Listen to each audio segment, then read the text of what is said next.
Today on Public Eye News, Governor Gretchen Whitmer goes to Washington, D.C. to speak on economic policy. But first, the CEO of Upper Peninsula Health System, Bell, is set to retire. JT Demag will have a weather forecast for the next couple of days. Later, Luke Niddle will bring you today's sports breakdown. I'm Bianca Kroll. And I'm Austin Graham, and you're watching Public Eye News.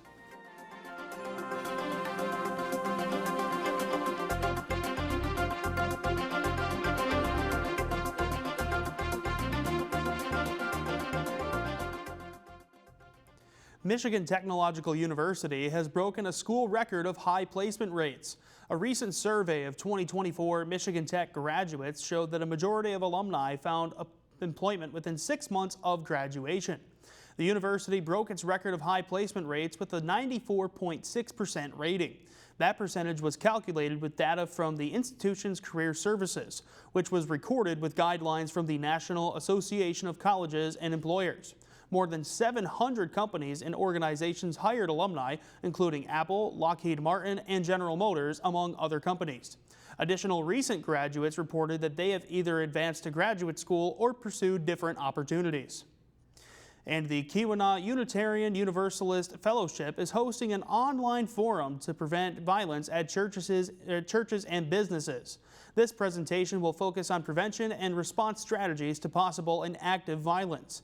The speaker at this forum will be Houghton County Sheriff Josh Saranen. During his tenure as sheriff, Saranen has trained multiple teachers, business owners, and employees how to appropriately respond to acts of violence. Additionally, Saranen has completed several advanced training sessions in the fields of narcotics, homicide, and investigation. The forum will be open to the public via Zoom on April 13th at 10:30 a.m. To access the link to the Zoom meeting, visit KeweenawUU.org/worship/forums. The CEO of UP Health System Bells plans to retire June 1st after serving in that position for more than 11 years. Mitch Lockett became CEO in 2014 after serving as the Vice President of Operations at the Marquette General Hospital, now the UP Health System Bell. According to a statement by the UPHS, under his leadership, the hospital has grown and earned many quality achievements. Some of his work has helped the hospital become accredited by the Joint Commission. Bell also became an accredited chest pain center under his leadership.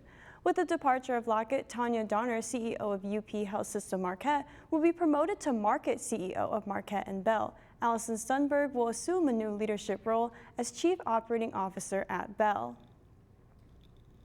And NMU's Theater and Dance program is set to host its Alumni Awards on April 26 from 6 to 8 p.m. This event will honor exceptional achievements in theater, dance, and entertainment arts.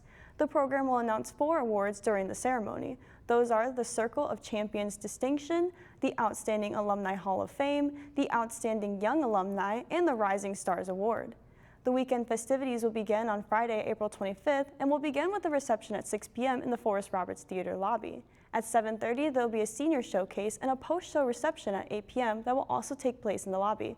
Department Head Bill Dignight said that this is a remarkable event for NMU Theater and Dance to honor those with big accomplishments. And the standard care could be changing when it comes to treating a child with a concussion. Danya Bacchus of CBS News shows us why some doctors are encouraging patients to return to normal routines sooner rather than later. High school senior Aishwarya is an athlete, captain of the basketball team, plays flag football, lacrosse, and runs track. I don't quite remember the moment of the collision, but I remember the aftermath pretty clearly. She suffered 2 concussions in 5 days, the worst when she collided with another football player. The second I stood up, my head was still hurting, the lights were really bright. I was sensitive to the noise in the stadium. Nearly 2 million young athletes experience concussions each year.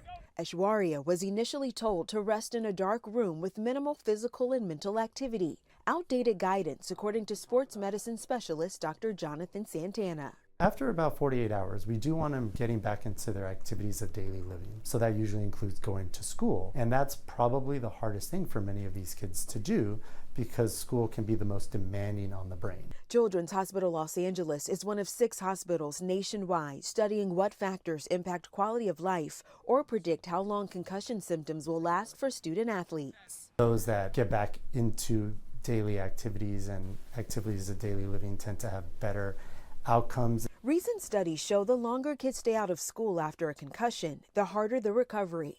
Dr. Santana says giving them a modified workload, extra time to turn in assignments, and light aerobic activity like walking is key. He told me you can't limit yourself, you have to go back to your life.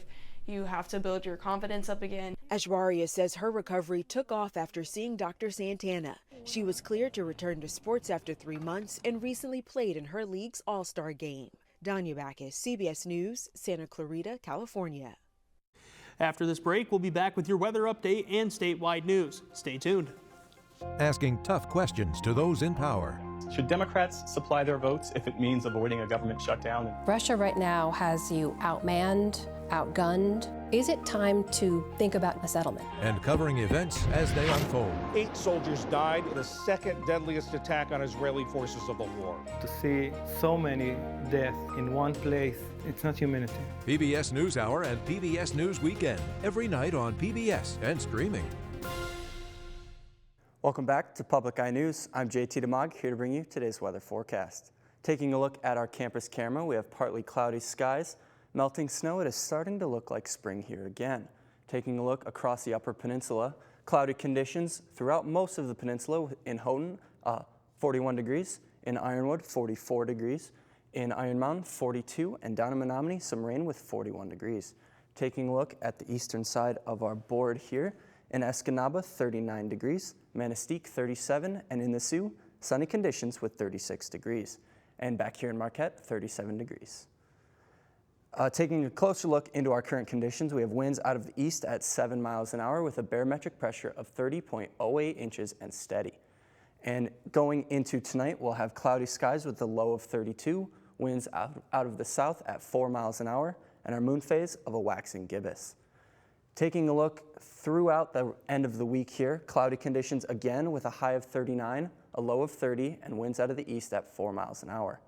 And moving into the weekend, on Friday, sunny conditions with a high of 42, a low of 29. On Saturday, 51 degrees, partly cloudy, and a low of 33. And on Sunday, the spring showers come in with a high of 47 and a low of 41. That's all I have for weather. Now back to the desk.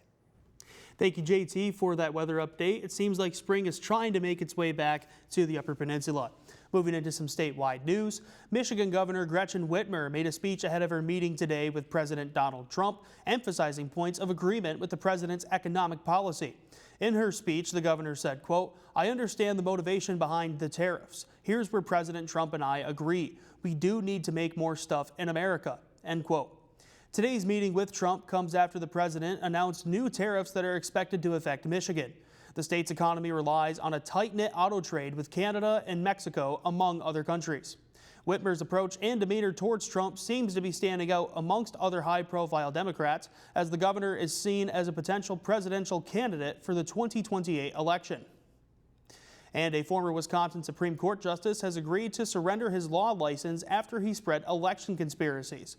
Michael Gableman, formerly of the Wisconsin State Supreme Court, surrendered his law license in part of a settlement with the Wisconsin Office of Lawyer Regulation, or the OLR. In November 2024, the OLR filed a 10-page complaint against Gableman for spreading election conspiracies and leading an investigation into President Trump's 2020 election loss. The OLR and Gableman came to an agreement with the Supreme Court on Monday to suspend the former justice's law license for 3 years. A referee overlooking the case and the Supreme Court will have to approve the agreement before the sanction can take effect. And American consumers are bracing for economic impact as President Trump's tariffs went into effect on goods from almost every nation on earth. The White House says countries are reaching out to them, ready to make a deal. But with no agreements, financial markets sank early this morning. CBS News' Jared Hill has more. We're making deals and people are paying tariffs. President Trump championed his new dose of so-called tariff medicine as he says countries are flocking to negotiate with the new reciprocal tariffs hitting overnight. They're giving us everything. The president says leaders from Japan and South Korea are headed to the U.S. to negotiate. Vietnam and Zimbabwe have said they would scrap tariffs on U.S. products. The EU has said it'll eliminate tariffs on industrial goods and cars if the U.S. does the same. But no progress with a defiant China. Following Trump's 104% tariff, this morning Beijing upped its tariff on American goods to 84%. The tit for tat likely meaning more expensive electronics and clothing. Imported produce largely spared, most coming from Canada and Mexico, which have been exempted. But food industry experts warn some prices may rise quickly for some perishable staples like bananas. Fresh products, because you can't build up inventories and there's a limited lifespan, you will feel that quickly, maybe as soon as a week or 10 days. On Capitol Hill, some Republican senators challenged the White House's strategy during a hearing with the U.S. Trade Representative. I'm just trying to figure out whose throat I get to choke if it's wrong. As financial markets continue their roller coaster. It's still early innings in seeing what the final shape of tariff policy for the United States is going to be. And we'll be back with a sports report you won't want to miss. Stay tuned. Oh my God, this is like paradise. We as humans can learn a lot from this. We're in a whole new era of science. I get goosebumps just thinking about it. As water vanishes, the balance of power shifts. Shooting these weapons can give you a much greater understanding of the war itself. The key to a resilient landscape for the future is understanding where we need to work.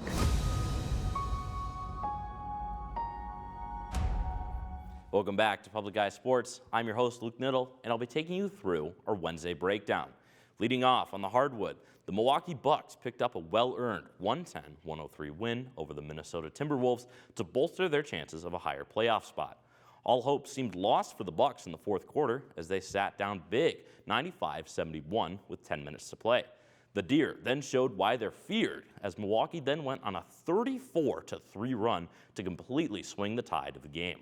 All in all, the Bucks ended up outscoring the T-Wolves 40-13 in the final quarter. The win bolsters their slim chances at a higher spot, currently sitting in the 5th seed in the Eastern Conference. The Bucks can either grab the 4th, 5th, or 6th spot in the East. As of now, the Bucks have a 4% chance of ending up with the 4th seed, 92% of the number 5 spot, and a 4% chance of the 6th seed.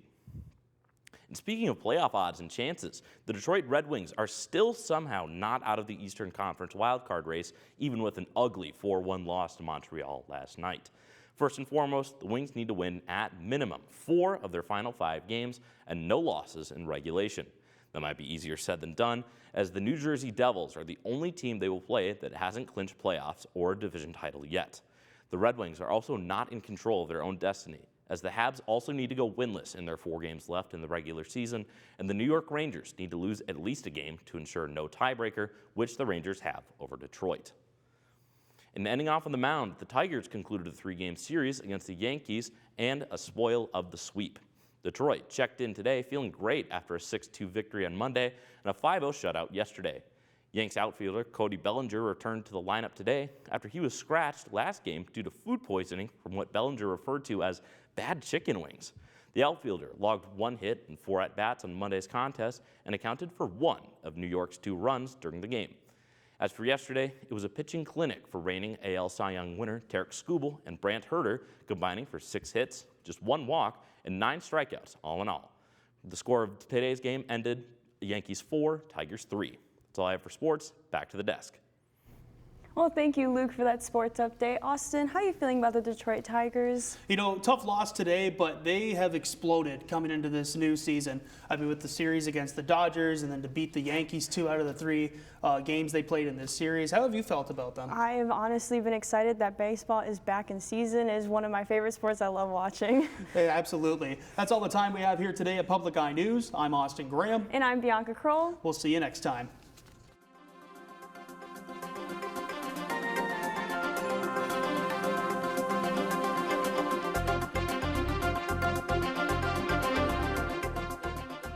The preceding program was produced by WNMU-TV, Northern Michigan University Public Television, in studios located in Elizabeth and Edgar Hardin Hall.